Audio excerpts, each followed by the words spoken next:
자, 오늘은 요한계시록 3장에 있는 말씀입니다. 3장 1절에서부터 6절 두 주간에 걸쳐서 아시아의 교회들 두 군데를 살펴봤는데, 오늘은 이제 요한계시록 3장에 있는 1절부터 6절까지 있는 4대 교회에 주신 우리 예수님의 말씀을 통하여서 은혜 나누도록 하겠습니다.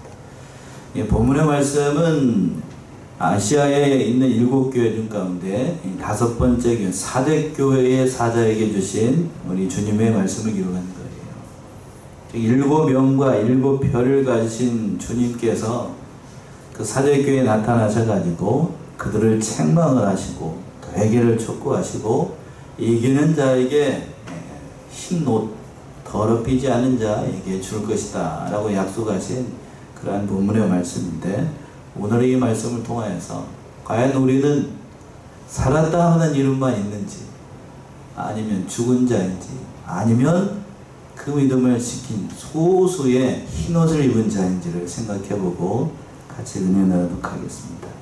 첫 번째는 1절과 3절에 있는 것처럼 책망을 하셨는데, 우리 주님께서 살았다는 이름만 있는 그들의 신앙을 책망을 하셨던 거예요. 자, 1절 우리 주님께서 나타나셨습니다. 1절 보시면, 사대교회의 사자에게 편지하기를 하나님의 7영과 7뼈를 가진 이가 가라사대 내가 내 행위를 하노니 내가 살았다 하는 이름은 가졌으나 죽은 자로다. 사대교회의 사자에게 편지하기를 하나님의 7영과 7뼈를 가진 이가 가라사대 내가 네 행위를 하노니 네가 살았다 하는 이름은 가졌으나 산 자라고요? 죽은 자로다. 4대 교회 사자에게 편지를 하기를. 4대 교회 어디에 있는 교회일까? 자, 보세요. 4대 교회, 4대는 두아디라로부터 해가지고 남쪽으로 가운데쯤 있죠? 내려오는 게 빌라델피아로 가는 길 중간에 있는 그 교회가 4대 교회입니다. 그 이름의 뜻이 남은 물건이라는 뜻인데, 이곳은 천혜의 요새예요. 세 면이 절벽으로 이렇게 된 벽으로, 큰 벽으로 되어 있는 곳이라 들어오는 입구가 한쪽으로만 되어 있으니까 거기만 막으면 그 성을 지킬 수 있는 아주 요새 중에 요새로 이루어진 그것이 바로 이 4대 교회입니다. 그런데 이 도시는 결국 폐허가지고 함락이 되는데, 큰 지진으로 도시가 크게 붕괴를 했다가, 그런데 다시 건립이 되게 됐는데 로마의 티베리우스 황제에게 허락을 받아가지고 다시 이 도시가 건립이 됐어요. 그걸 그리기 위해서, 그 황제를 그리기 위해서 거기에 또 다른 도시들과 역시 마찬가지로 신전이 세워지게 됐고, 그리고 또 이 도시의 다른 도시들과 마찬가지로 또 다른 신전이 있었는데, 여자 신을 섬기는 그러한 큰 신전이 있었어요. 그 여자 신의 이름이 위대한 어머니라고 불리는 그 여신인데, 그 여자의 신의 이름이 참 은혜롭습니다. 발음은 아주 잘해야 돼요. 시벨레라는 여자 신인데 이름이 참 은혜롭죠. 그래서 전하는 바에 따르게 되면 그 신전의 규모가 에베소에 있었던 그 아데미 신상에 버금갈 정도로 아주 크고 화려했던, 아주 웅장했던 그러한 신전이 있었다라고 해요. 그러니까 많은 사람들이 그 신전에, 웅장한 그 신전을 보고 거기에 혹해가지고 거기에 뭐 빌고 기도하게 되면 뭐가 이루어질 줄 알고, 우리나라에도 그런 큰 불상이 있는 데가 있죠? 어디가 있습니까? 속리산 가면 뭐 어디 가면 그 있잖아요. 큰 불상. 거기도 있고 뭐 어디에도 있다고 그러는데, 거기 가서 뭐 빌면 뭐가 이루어집니까? 죽은 우상 돌덩어리에 불과한데. 근데 오늘 본문의 말씀에 등장하고 있는 이 4대에 있는 사람들도 그 로마의 큰 신, 그 여자 신, 발음이 2번 안 할래요. 은혜로워가지고 그 여자의 신에게 절을 하면 뭔가가 이루어진다라고 생각을 했어요. 그래서 우리 주님께서 책망을 하시기를, 먼저 책망을 하시기를, 그들이 살았다는 이름이 있는데 실상은 죽은 교회라고 이렇게 책망을 하셨다라는 뜻이에요. 이곳 도시의 사람들은 이 도시를 가로지르는 큰 강이 있었는데 그 강에서 사금을 채취를 해가지고 불을 축적을 했고, 또 저는 지난주에 살펴봤던 그 두 아들의 교회처럼 양토를 가공하고 또 염색업을 해가지고 생계를 유지하고 크게 부했던 그러한 도시였습니다. 그러나 너무 부하다 보니까 다른 도시도 다 마찬가지예요. 부하다 보니까 도덕적으로 부패하고 성적으로 타락을 해가지고 우상 섬기다가 결국 그 도시를 폐허가 되게 되는데, 지금도 이곳은 완전히 폐허로 남아 있습니다.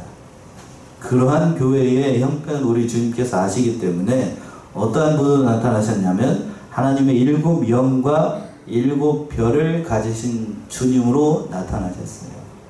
7 영이라는 것은 7수는 하나님의 만수를 얘기를 합니다.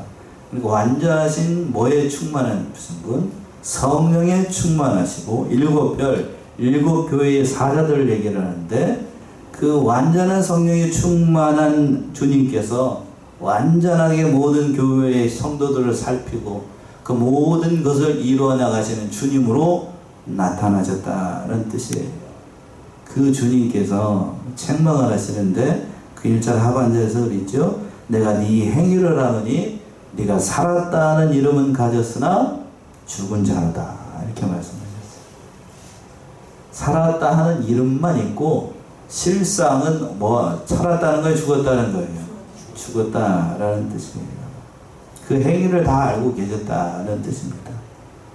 그 행위가 칭찬할 만한 행위가 아니었어요. 겉모습으로 봤을 때에는 살았다는 이름이 있어요. 쉽게 얘기해서 교회의 그 모습, 예수님 하나님 앞에 예배드리는 모습, 그 모든 형편들이 사람들이 혹할 만한, 아까 그랬잖아요. 큰 신전이 있는 그곳에서 신앙생활 하다 보니까 교회의 규모도 아마 부하다 보니까 못지않게 교회의 형편도 참 좋았던 것 같아요. 겉으로 봤을 때에는 흠잡을 만한 교회 없는 그러한 교회였다는 거예요. 근데 오늘 본문의 말씀에서 보시게 되면 지금까지 살펴봤던 다른 에베소나 서머나 버가모나 두아디라나 그런 교회들 같은 경우에는 우리 주님께서 먼저 뭐를 하셨냐면 잘한 것을 뭐 하시고 칭찬하시고, 그리고 난 다음에 책망하시고 권면을 하셨는데, 오늘 사대 교회는 칭찬이 먼저 나오지 않고 뭐가 먼저 나오고 있어요?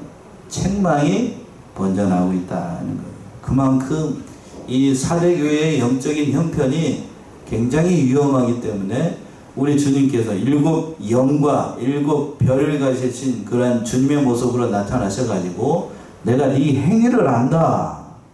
네가 살았다는 이름은 있는데 실상은 죽은 자로다고 서리빨같이 그들의 신앙을 책망을 하셨던 겁니다. 살았다. 사람들로부터는 명성이 자자하다는 거예요. 그 사대 교회, 그 교회 화려하고 전 성도들도 많이 모이고 또 교회에서 모든 일들을 할 때에 뭐가 좀 잘 되는 그런 교회가 같고, 그런데 그들의 영적인 실상은 살아있다고 죽어있다고요? 죽어있는 그런 교회였다는 거예요. 근데 여기서 보게 되면 우상 하나님 예수님께서 앞에서 봤던 발람의 교훈이나 니골라 등의 행위나 우상을 섬긴 것이나 또 이세벨의 교훈을 따랐다라고 말씀하시지 않고 그냥 네 행위를 안다라고 말씀하시고 살았다는 이름만 있고 실상은 죽었다라고 얘기하는 것을 보니까 이들이 그런 우상 숭배의 문제로 예수님께서 책망을 하신 게 아니고 그 행위 자체가, 그 믿음의 신앙생활 자체가 완전히 이제 무기력해져 가지고 쉽게 얘기해서 무사안일주의에 빠졌다는 거예요. 이만하면 됐지라고 생각을 합니다. 이만하면 됐지. 우리 교회가 이렇게 예쁘게 꾸몄어. 또 교회의 규모도 크고 아름답게 꾸며놨으니까 내 할 일 다 했다고 생각을 해가지고 나는 이만큼 했으면 다 됐다고 생각했던 그런 영적인 안일함에 빠져있는 교회였다는 사실이에요. 그래서 겉모형만 화려했지 그 속에 있는 게 아무것도 없었어. 내적인 생명의 역사가 없었기 때문에 이름만 있어. 사대 교회라고 하는 이름만 있고 겉모양만 아름다운 교회였지 실상 그 안에서 믿음 생활하고 있는 성도들의 형편은 아무것도 없었다는 거예요. 사도 바울이 얘기했던 것처럼 사대교회의 형편은 경건의 모양은 있으나 경건의 능력은 없는 그런 교회였다는 거예요. 모양은 아주 예쁘게 잘 꾸몄어. 그런데 능력이 나타나지 않는 그런 교회의 형편이었다라고 생각을 할 수가 있는 거예요. 참으로 살았다는 이름만 있다. 오늘날 한국교회의 형편을 보게 되면 우리 주님께서 이렇게 말씀하시지 않을까 싶어요. 대한민국의 교회, 세계에서 제일 큰 교회가 서울에 있습니다. 제가 뭐 실명은 얘기하지 않겠어요. 잘 아시죠? 여자를 시작해요. 그리고 아시아에서 큰 교회들이 다 어디에 있습니까? 다 이 수도권에 다 있어요.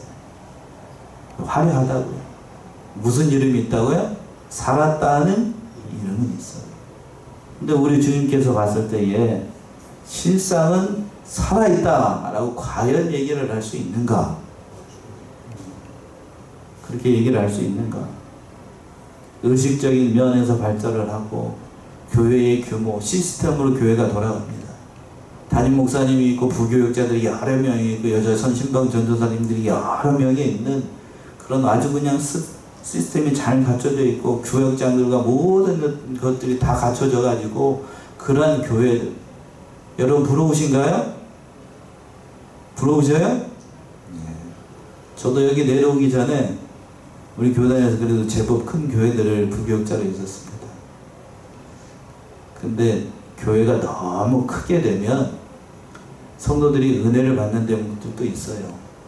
우리 교회는 너무 큰 교회다 보니까 여러분들 영적인 형편을 제가 더 잘 안다고요. 그런데 너무 큰 교회를 가게 되면 성도들이 뭐 하기가 쉽냐면 그 교회 안에서 숨어서 사는 신앙생활이니까 딱 좋아요. 무슨 얘기죠? 1000명이 넘는 교회, 10,000명이 넘는 교회 여러분들이 가게 되면 여러분이 그 교회 소속인지 아닌지 물론 담임 목사님은 아실 수 있겠습니다만 거기에 딱 숨기가 좋아요. 그래서 이제 실명을 한번 얘기하겠는데 그 남포에 잠실에 있는 남포교회라고 하는 교회가 있습니다. 그 담임 목사님 지금 원로 목사님 되신 박영선 목사님이 담임하시는 교회인데 그 교회는 성도들이 하도 뜨내기 신자들이 많으니까 그 교회에 등록을 할 때에 이렇게 2개로 나눴대요. 담임 목사님이 신방하기를 원하십니까? 원하시지 않습니까? 뭐예요? 담임 목사님이 신방하기를 원하십니까? 신방하지 않으십니까? 안 하기를 원하십니까? 그러면 신방하기를 원한다라고 동그라미면 거기다가 이렇게 이름을 쓰고 뭐를 주소를 적고 이렇게 하라고 그러는데 신방하기를 원하지 않습니다. 거기에다 동그라미 하면 그 다음부터 노터치. 아무것도 안 물어본대요. 왜? 그런 사람이 하도 많으니까 신경 쓰지 않는다. 그러니까 거기에서 그냥 그렇게 신앙생활 하는 거예요. 숨어서. 그게 과연 정상적인 신자의 모습일까? 성도의 모습일까? 참 안타까운 거예요. 안타까운 거. 그런 모습을 보고 우리 주님께서 살았다는 뭐만 있고 이름만 있고 실상은 뭐인 교회다? 죽은 자다라고 평가를 했습니다. 그래서 2절 보시면 일깨우라고 되어 있어요. 그런 신앙생활 하지 말고 2절 보시면 너는 일깨워 그 남은 바 죽게 된 것을 굳게 하라. 내 하나님 앞에 내 행위에 온전한 것을 찾지 못하였노니 너는 일깨워 그 남은 바 죽게 된 것을 굳게 하라. 내 하나님 앞에 네 행위에 온전한 것을 찾지 못하였다. 2절의 말씀은 더는 더 그런 것 같아. 너는 일깨워라. 한마디로 얘기한다라고 하면 깨어있으라는 얘기예요. 깨어있으라. 그리고 또 두 번째는 뭐라고 그랬어요? 그 남은 바 죽게 된 것을 어떻게 하라고? 굳게 하라고. 그 남아있는 거, 그 신앙 잘 지켜야 된다는 거예요. 그것마저도 물러나게 되면 너에게 남는 게 아무것도 없다고. 아무것도 없다고. 그러면서 그 하반절에서 그랬죠. 네 하나님 앞에, 내 하나님 앞에 내 행위가 온전한 것을 찾지 못했다는 거예요. 신앙생활하는 모습만 있고 정말로 하나님 앞에서 진실되게 하는 모습이 너의 모습 속에 보이지 않는다는 거예요. 이거 엄중한 책망이라고요. 무섭다니까요. 무섭다고. 그러니까 오늘날 교회의 형편들이 다 이런 모습이 아닌가 싶어요. 내 하나님 앞에서 네 행위가 온전하지 못하다, 찾을 수가 없다 라고 책망을 듣는다라고 하면 우리의 영적인 형편은 정말로 돌아봐야 됩니다. 이건 궁극적으로 하나님 앞에 설 때에, 즉 재림하시는 주님 앞에 설 때에 최후에 듣게 될 그걸 염두에 두고 우리 주님께서 책망을 하시는 건데, 우리가 여러분들이 소천하시게 되면 다 누구나 할 거 없이 누구 앞에 서게 됩니까? 하나님 앞에 서게 되고, 또 우리 주님께서 재림하시게 되면 선악간에 모두 다 부활해가지고 예수 그리스도 앞에 다 서게 돼요.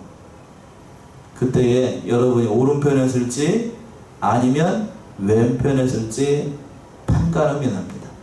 오른편이라고 하는 것은 양, 성도들을 얘기를 하는 거고, 왼편이라고 하는 건 염소, 성도가 아니고 뭐한 사람들?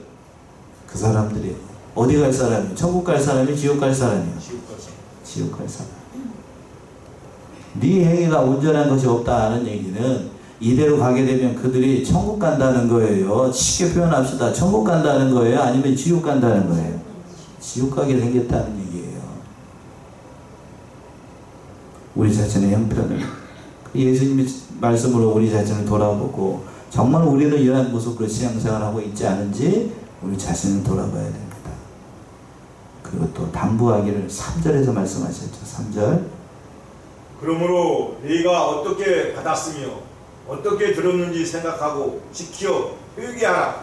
만일 일깨지 아니하면 내가 도적같이 이르르니 어느 시에 네게 임할는지 내가 알지 못하리라. 자, 우리 3절 중요합니다. 3절 우리 같이 합독해 볼까요? 3절 시작. 그러므로 네가 어떻게 받았으며 어떻게 들었는지 생각하고 지키어 회개하라. 만일 일깨지 아니하면 내가 도적같이 이르느니 어느 시에 네가 임하는지 네가 알지 못하리라. 우리 주님께서 해결책을 얘기를 하신 거예요. 앞에서는 일깨우라고 그랬고 여기서는 네가 어떻게 받았으며 어떻게 들었는지를 생각하라. 먼저 생각하라고요. 무슨 말씀일까요? 사대교회가 처음에는 실상 겉의 모습만 이렇게 살았다는 이름만 있었던 교회가 아니고 정말로 살아있는 그런 교회였는데, 근데 지금은 죽어있는 그런 교회가 됐어. 자 보세요. 네가 어떻게 받았으면 어떻게 들었는가, 뭘 어떻게 받고 뭘 어떻게 들었다는 거예요. 누군가를 통해서 하나님의 복음을 분명히 받았고 분명히 들었습니다. 그때에는 그 믿음의 행위가, 그 모든 믿는 모습이 참 아름답고 귀하고 죽어있는 신앙이 아니고 무슨 신앙이었다는 거예요? 살아있는 신앙이었다는 거예요.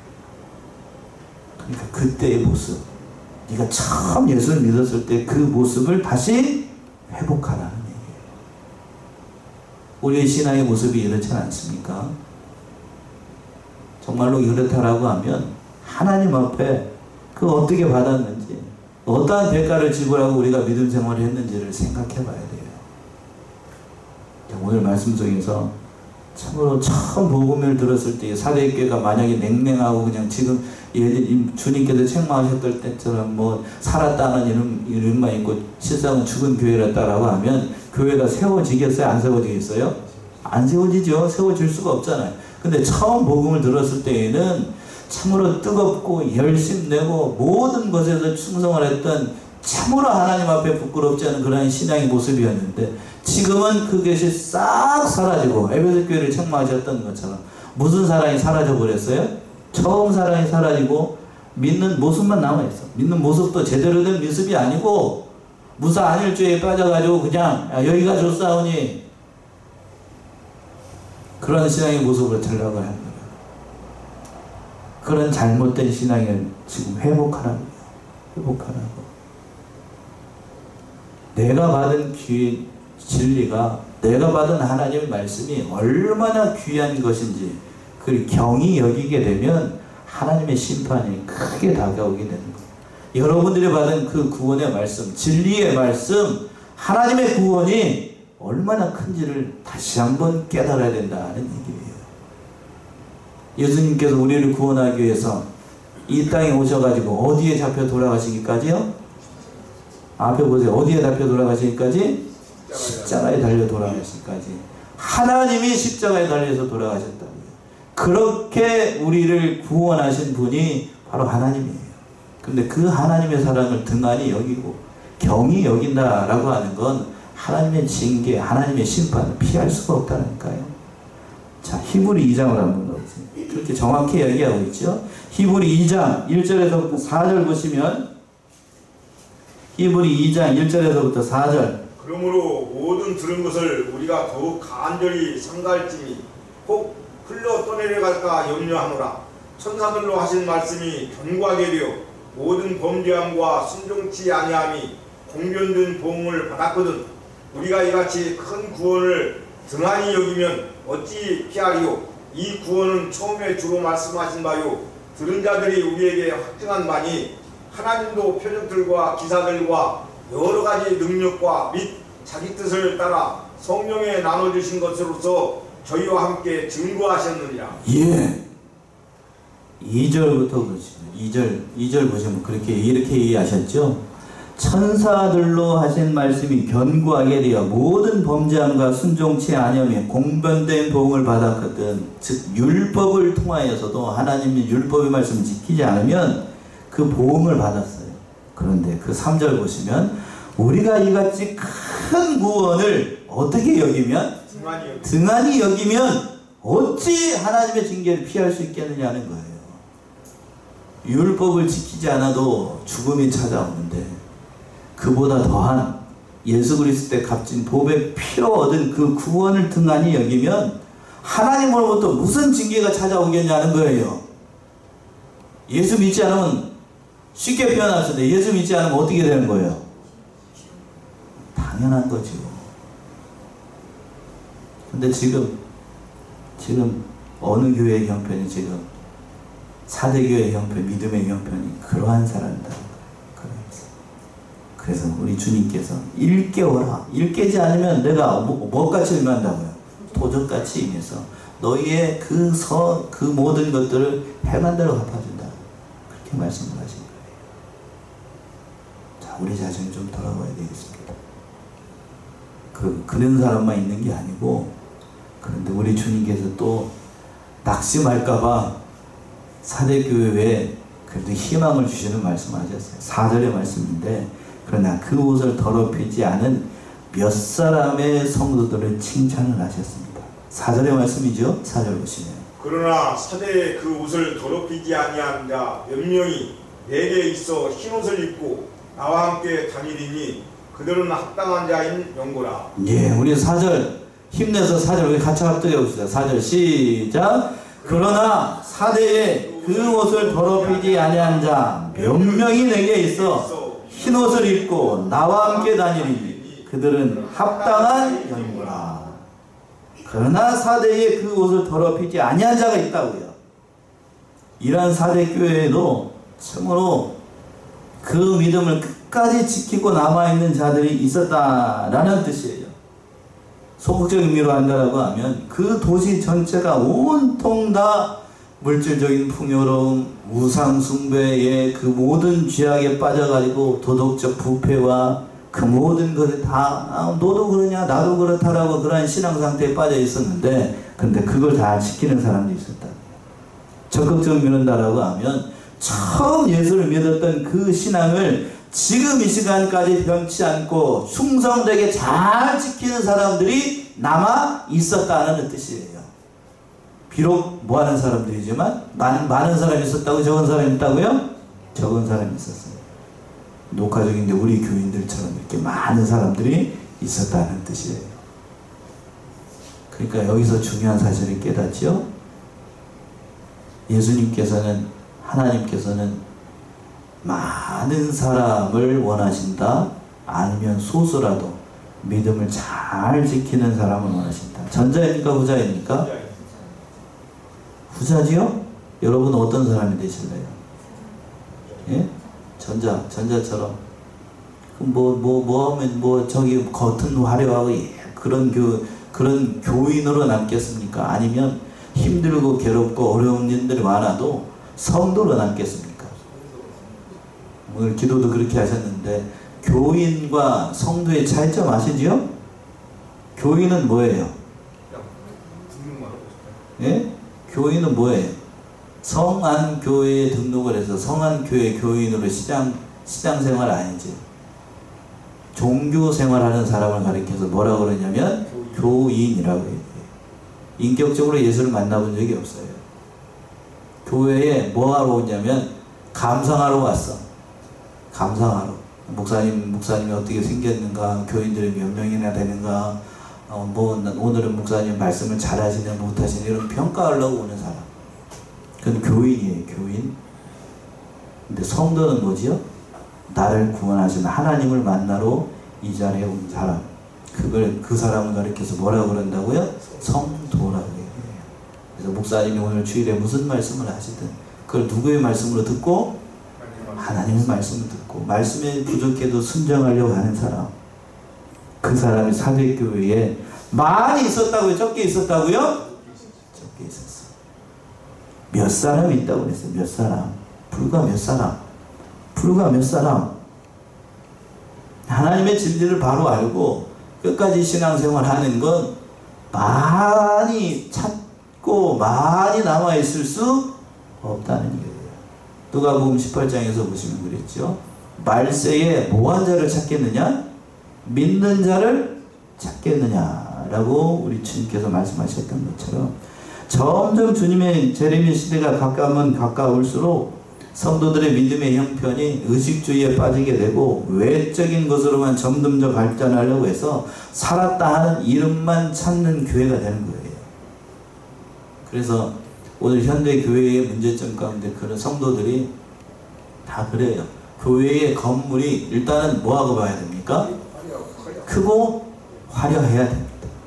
그래야 내가 더 어떻게 되는 것 같아? 내가 내 신앙이 더 어떻게 되는 것 같아요? 좀 폼나고 세상 말로 얘기해서 가오 좀 잡을 수 있는 그런 교회 교인인 것처럼 보이는 거예요. 제가 광명에 있을 때요. 저랑 똑같이 제가 광명 또 거기에는 5층짜리 여기 시규 주공처럼 5층짜리 13평짜리 아파트에 산 적이 있었는데 거기가 개발 붐이 불어가지고 재개발이 돼가지고 삼성 레미안 아파트가 들어왔어요. 그러니까 삼성 레미안 아파트가 큰 평수의 레미안 아파트가 그냥 30층 가까이 올라가 있는데 집사람도 알 거예요. 그렇게 되다 보니까 거기 있는 사람들이 본래는 이 주공 아파트 살던 사람이야.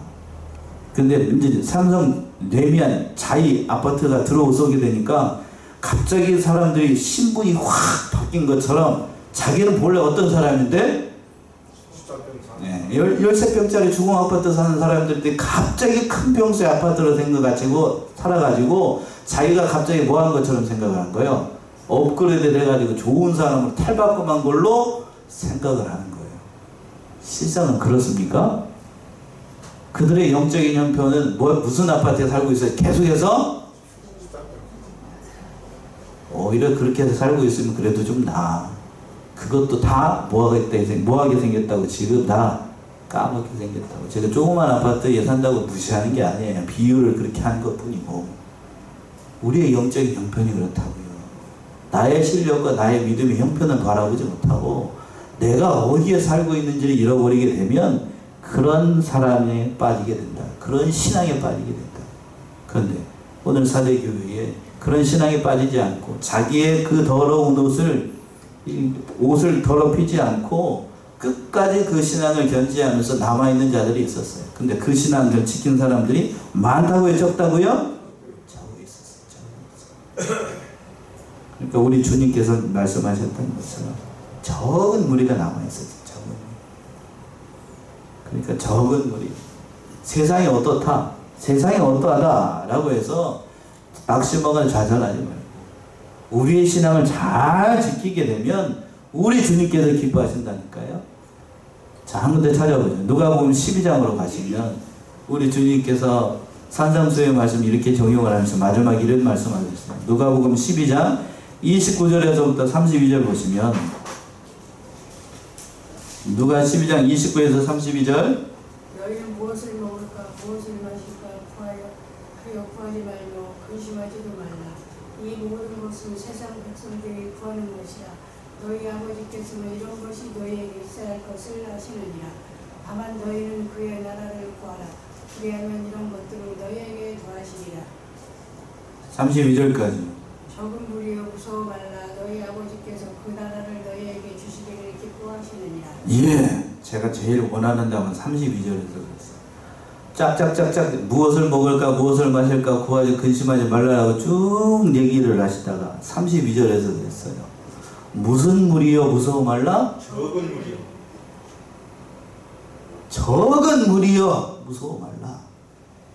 이 말의 뜻은, 이 말씀의 뜻은 믿음을 끝까지 지키고 무엇을 먹을까 무엇을 마실까 또 뭘 구할까 하는 사람들이, 근심하지 않는 사람들이 많다는 거예요. 적다는 거예요. 근심하지 않는 사람들이 많다고요? 적다는 거예요. 그 적은 무리여 뭐 하지 말라? 무서워 말라.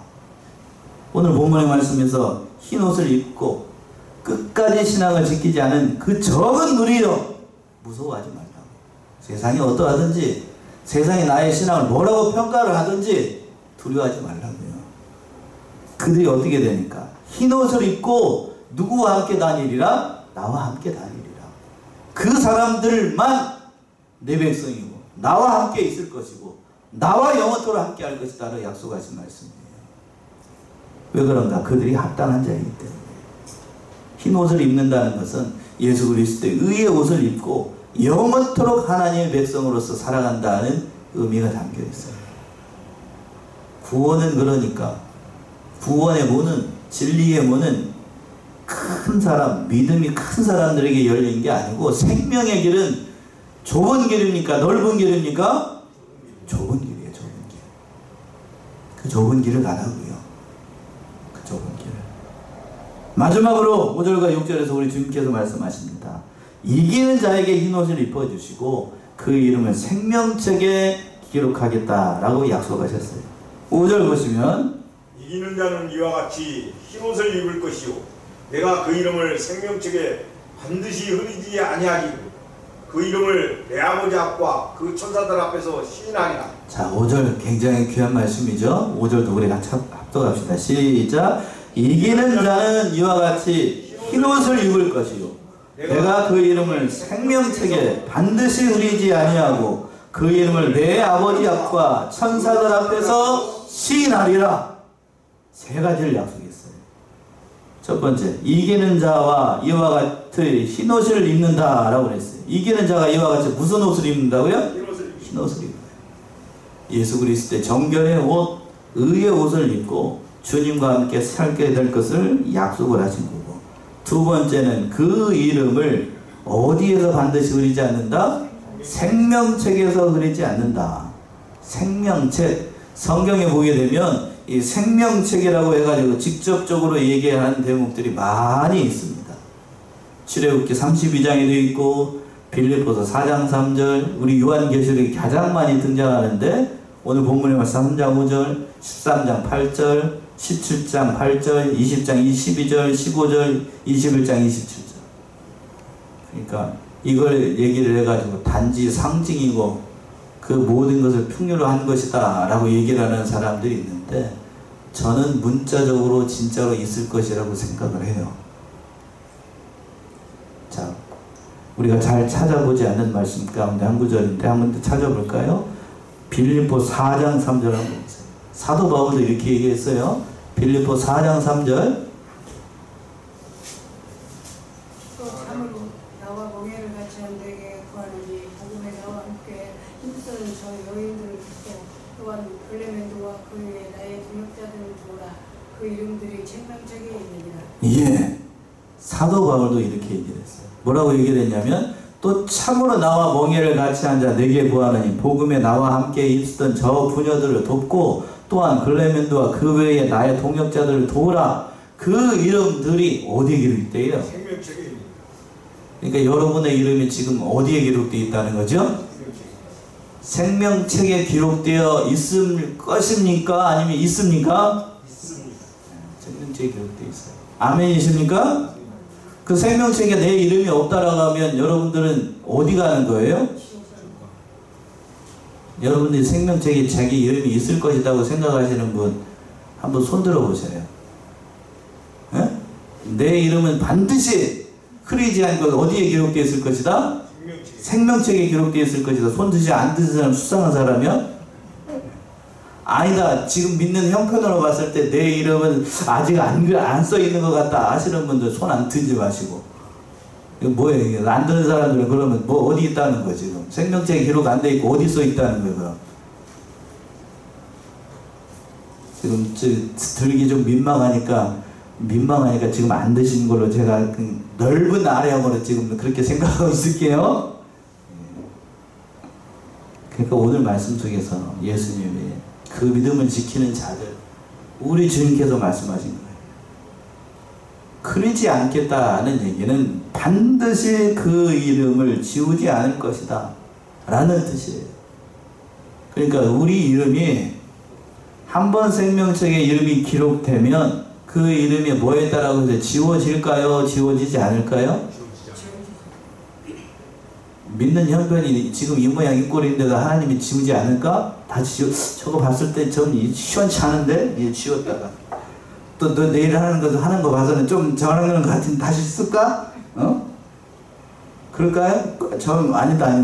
저기 연필로 잘 지우게 연필로 썼다가 내일 하는 거 봐서 볼펜을 쓸까? 그럴까요 하나님이? 아니죠? 아니라. 우리의 믿음의 형편이 어떠하든지 한번 주님의 이름으로 그 이름의 생명책에 기록한 건 지워지지 않아요. 다만 우리의 믿음의 형편이 없어가지고 낮아질 때 우리 주님께서 오늘 본문의 말씀에 있는 사대교회를 책망하셨던 것처럼 어미 책망을 하셔가지고 여러분 오늘 정신 번쩍 나죠? 그런 것처럼 우리를 정진 나게 해서 하나님의 백성답게 살아가도록 회개시키는 거예요. 사랑하는 성안의 성도입니다. 정말로 하나님의 이름이 생명책에 내 이름이 생명책에 기록되어 있다는 사실을 잊지 말고 신앙생활하는 모든 것 어려울 줄로 알아요. 그러나 믿음생활 잘하면 그 이름이 반드시 거기에 기록되어 있는 사실을 바라보고 믿음생활 잘해야 돼요. 마지막으로 그렇게 얘기했습니다. 그 이름을 내 아버지 앞과 천사들 앞에서 어떻게 한다고요? 시인하게 돼요. 시인한다는 것은 공적인 자리에서 이 사람은 나의 백성이라는 사실을 공개적으로 선포한다는 얘기입니다. 인정한다는 거예요. 마지막으로 6절 보시면 귀 있는 자는 성령이 교회들에게 하시는 말씀을 들을지어다. 예, 마지막으로 이 말씀을 하고 있어요. 여러분은 귀가 있습니까? 귀 없는 사람이 있어요? 여기서 근데 여기는 귀는 육신의 귀가 아니고 들을 수 있는 심령의 귀를 얘기해요. 이 말씀을 듣는 자들에게 복이 있습니다. 사대교회에 주신 말씀. 7 영과 7 뼈를 가진 예수님께서 살았다는 이름만 있고 실상은 죽어있는 사대교회를 책망을 하시면서 일깨우라, 깨어있으라 라고 당부를 하셨습니다. 우리 사랑하는 성안의 성도님들 이 사실을 깨달아서 정말로 하나님의 말씀 가운데 깨어서 신실한 하나님의 백성답게 믿음생활 잘 해나가시는 저와 여러분들이 다 되시기 바랍니다. 기도하겠습니다.